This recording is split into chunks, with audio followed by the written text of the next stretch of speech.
Hey everyone, welcome back to my channel. Today, I want to talk about the current situation in the South China Sea and the Pacific coast, where tensions have been rising between China and the United States. One of the major issues we face is that if the US tries to move in with naval power at close range, which is within 150 to 208 nautical miles, we could be tracked, targeted, and potentially damaged or sunk. This poses a significant challenge for us, as we don't want to engage in any military conflict. However, it's important to note that the Chinese are not trying to invade anyone or block the Strait of Malacca, which is vital to their import and export needs. Rather, their focus is on building a commercial system that allows them to trade with countries across the Eurasian continent, from France to Tokyo, and even down to Riyadh or Yemen. This massive undertaking is a threat to the US in terms of commercial competition, as it reduces China's dependence on the sea. Our only trump card in this competition is our submarine fleet, which can stop everything going in and out of China. That's one reason why the Chinese are doubling down on building this new commercial construct. Recently, the Pentagon announced that they are sending a B-52 bomber and an aircraft carrier to the Korean peninsula to put pressure on Kim Jong-un to stop firing missiles towards Japan and South Korea.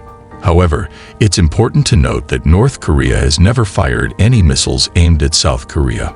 Most of their missiles land in the ocean, with some fired over Japan to demonstrate their ability to do so.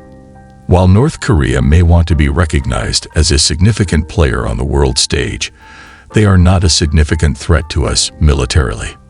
The regime is in trouble, and at some point, even the North Koreans who are enduring incredible misery and oppression will wake up and turn on the regime. Sending the aircraft carrier and B-52 bomber may be inspiring to Americans at home, but it doesn't really accomplish much on the world stage. It costs a lot of money and resources, and the people ashore aren't paying any attention to it. The conflict has been going on for some time now, with the US Navy making attempts to exert power and China responding in kind. In this video, we will delve deeper into the issues surrounding this conflict and explore the potential consequences of escalating tensions in the region. Firstly, let's take a closer look at the reasons behind the US-China conflict in the South China Sea. The South China Sea is a strategically important area for both countries, as it is a major shipping lane and is believed to hold vast reserves of oil and natural gas. China has been asserting its territorial claims over the region, while the US has been attempting to maintain freedom of navigation in the area. The US Navy has been conducting freedom of navigation operations, FONOPS, in the region, which involves sailing warships through disputed waters to challenge China's territorial claims. China has responded by building military installations on artificial islands in the region and deploying military assets to counter the US presence. The conflict has escalated over the years, with both sides increasing their military presence in the region. This has raised concerns about the potential for a military confrontation between the two superpowers. Now let's explore the potential consequences of escalating tensions in the region. Firstly, an outbreak of conflict could have serious economic consequences for both countries, as the South China Sea is a vital trade route. It could also lead to a loss of life and a destabilization of the region. Furthermore, the conflict could have wider geopolitical consequences, with other countries being forced to choose sides. This could result in a new Cold War between the US and China, with other countries being caught in the middle. Now we discuss the North Korean threat and the US military presence in the Korean peninsula. Body.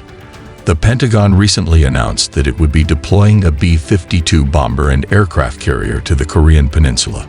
This decision was made in response to North Korea's missile tests, which have been a growing concern for the US and its allies in the region. So, why did the Pentagon make this decision?